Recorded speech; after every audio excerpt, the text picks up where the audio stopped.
Algumas vezes nós vamos nos afastar de algumas pessoas com quem a gente andou muito tempo, com quem a gente teve muito carinho, porque aquela relação ela não funciona mais, ou ela está tendo muito ruído, muito atrito.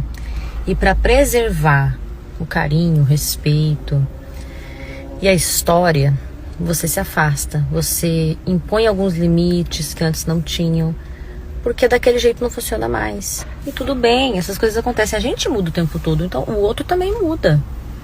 E nem sempre nós vamos agradar, o nosso jeito vai funcionar para o outro.